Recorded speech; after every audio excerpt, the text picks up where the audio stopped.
Magandang umaga uli sa lahat. Ang oras ay 11:44. Ang location natin, nandito tayo sa Barangay Serca, Bailen, Cavite. Nandito ako ngayon, kasama ko yung lokal. Anong pangalan mo, boss? Fernan. Si Boss Fernan. Napag-usapan natin siya na samahan tayo dito sa ilog, dito sa barangay nila.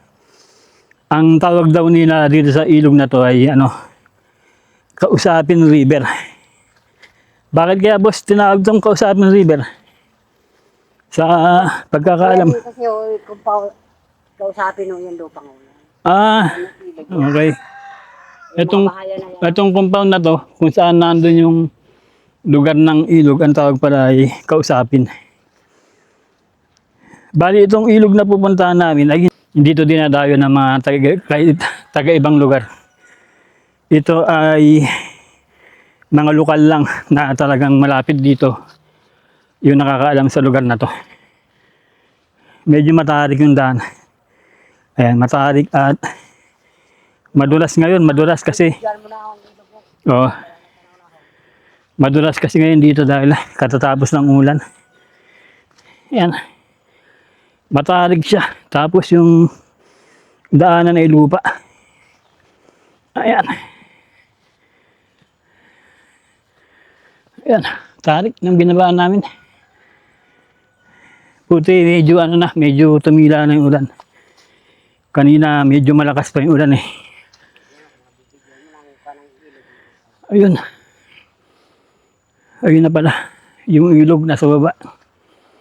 Kaya po dyan lumutong, napakadulas ko. Oo, ito. Lupan-lupa na yung daanan. Tapos, medyo talaga matarik pala Boss Matarik. Tarik siya.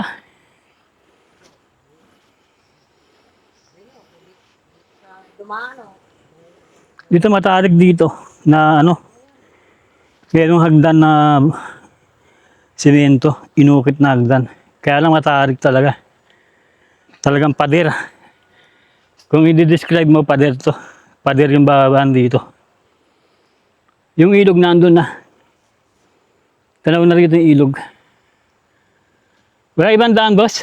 Oo, pwede ako dito. Dito may daan pa. Hindi matarik dyan, boss. Baitan din ako. Dito may daan dito. Subukan natin dito. Kailangan ko dito pag ang araw. Ayun. Dito mas maganda yung daan dito kasi merong baitang, tapos merong kabayan na pwedeng hawakan. Yan.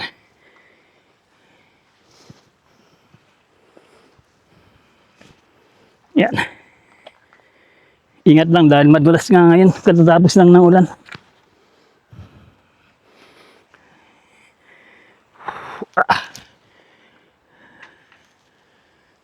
Ito, lapit na kami.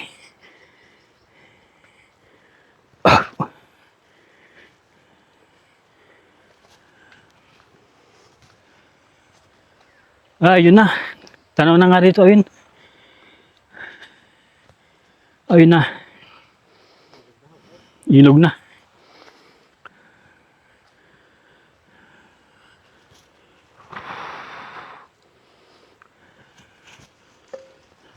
Pero kung hindi umulan, medyo okay lang yung daan. Umulan kasi kaya medyo madulas yung daan eh. Kaya medyo mahirap.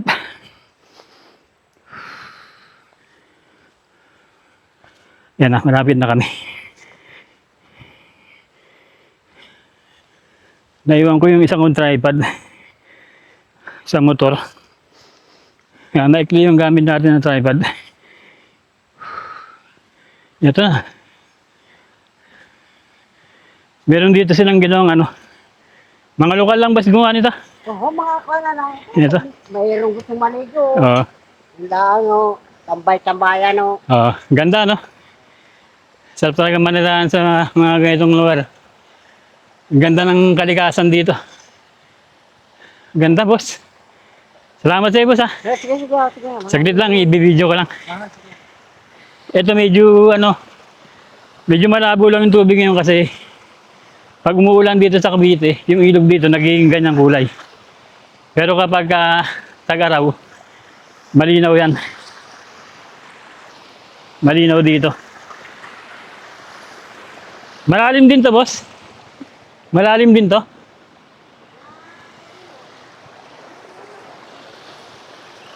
Hanggang hanggang leeg yung pinakamalalim na parte dito. Yan. Ito yung Kausapin River dito sa Barangay Serga, Bailen, Cavite. May natatanaw tayo dito yung bukal na maliliit. Banda dun.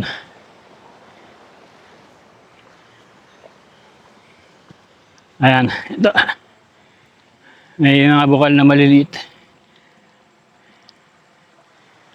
Simpleng ilog lang to. Dito raw minsan naglalaba yung mga lokal. Dito sila naglalaba.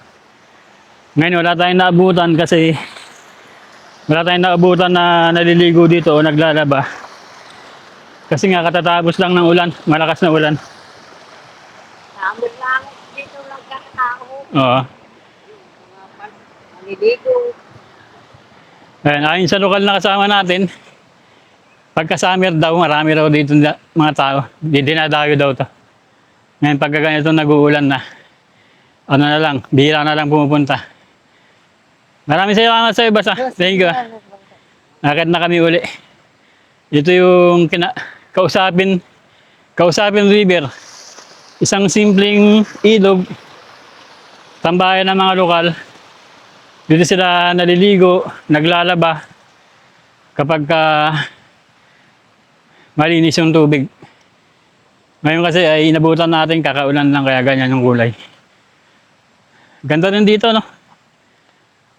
At kung babaybayin yan doon, ang labas yan, Paligong Aso, no? Malayo pa. Malayo pa. Malayo pa yun. Malayo ng kay Misas. Tulay ng kay Misas, yung tumbok niyan. Okay. Bukod dito, wala nang mga falls dito na makikita. Malapit dito. Kahit mga mini falls o wala na. Doon sa Tala. Tala na. Ayun talagang pananang Oo, napuntahan ko lang yung Tala eh. napunta niyo na. Okay, maraming salamat sa mga lokal na nagbibigay panahon sa atin para masilayan yung kagandahan ng Cavite. Mga simpleng kagandahan ng Cavite na nilikha ng may kapal para sa atin. Enjoy natin yung magandang kalikasan. Pag pupunta kayo sa mga ganitong lugar, huwag kayong magkakalat. Panatilihin natin yung ganda ng kalikasan para sa future na yung mga kabataan ay may enjoy pa silang ganito. Kung nagustuhan niyo yung video natin dito sa may Kausapin River, pakilike na lang po. At kung gusto niyo mapuntahan to, magtanong lang kayo sa mga lokal. Nakiusap kayo, willing naman sila na samahan kayo para ma-experience niyo yung mga ganitong simpleng natatagong lugar pero maganda dito sa bayan ng Cavite. Maraming salamat sa panonood. Magkita-kita ulit tayo sa mga susunod na episode. Ito po ang yung Kuya Brusco. Bye-bye and God bless. Hindi ko nabibideo yung pag-akyat kasi matalik talaga to at saka madulas yung lupa ngayon. Ibibideo ko na lang pag nandun na ako sa pinakataas, yung pinag-parkingan ko ng motor ko. Okay. Ito yung isang daan. Ayan, kung gusto nyo ng talagang extreme na adventure, dito kayo dumaan, talagang literal na pader. Ang hawakan nyo yun, yung baging yan. Tapos, pagdating doon, may baitang na nagdan, pero matarik to. Literal na bangin. Mga ilang taas ito? 10 feet, no? Yan, ganyang kataas yan. Literal na pader yung akitin nyo. Para sa mga yan, Mga adventure lover talaga. Dito ko umakyat. Pero yung akitin namin dito kami sa mas madaling daan. Ito yung pinakataas. Papunta sa ilog. Ito yung compound na to. Ang tawag dito ay Kausapin. Yung lugar na to. Yung community na to. Ito yung Kausapin. Tapos yung bababa sa ilog. Diyan. Pwede rin dito dumaan. Pwede rin. Ito si Boss. Si Boss Fernan. Ang nag-guide sa atin dito. Ang mababait na lokal dito sa Cavite. Maraming salamat sa iyo, Boss. Salamat. Thank you. Kung sa mga gustong makapanood dito at gustong pumunta rito, willing naman kayong magpasamahan sila. Pwede ho, sige po, anytime mo. Ayun, anytime daw. Pag nandito. Hanapin niyo lang si Boss Fernan pag nandito siya. O kahit sino dito, sa mga lokal dito, makisuyo na lang kayo na, no? Kung gusto niyo na-experience yung ilog dito. Thank you, thank you, thank you. Ingat ho, ingat. Ingat, thank you. Labas na tayo sa main road. Kung saan tayo pumasok.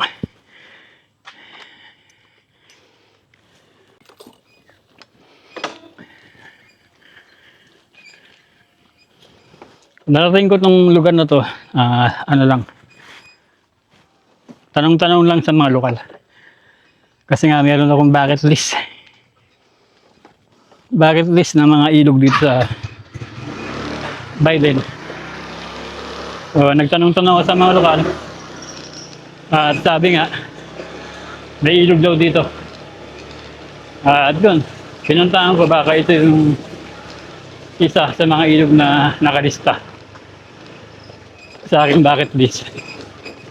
Pero wala siya sa bucket list ko. Hindi ito nakakalista sa listahan ko ng bucket list.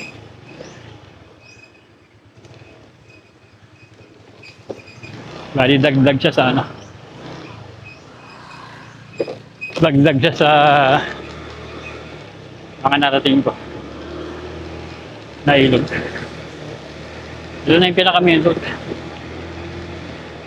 Yan. Yung Bailen Alfonso Road. So yung Bailen Alfonso Road. Yan. Ito, papuntang bayan ng Bailen. Ito papuntang Alfonso. At dito tayo pumasok. Pinagkaisahan Street. Yan, dyan. Tanong lang kayo dyan sa mga lokal dyan. Okay. Bye-bye. Kahit saan lugar aabot, maglakbay huwag kang matakot. Hilingin mga gawa ko, hanggang mahanap kung para saan talaga ko. Kahit saan lugar aabot, maglakbay huwag kang matakot.